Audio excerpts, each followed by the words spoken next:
தீர்ப்பு. வாழ்வில் நல்லவர் என்றும் கெடுவதில்லை, இது 4 மறை தீர்ப்பு.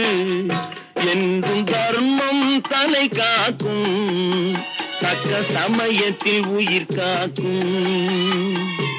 கூட இருந்தே குழி பறித்தாலும் கொடுத்தது காத்து நிற்கும். செய்த தர்மம் தலை காக்கும், தக்க சமயத்தில் உயிர் காக்கும்.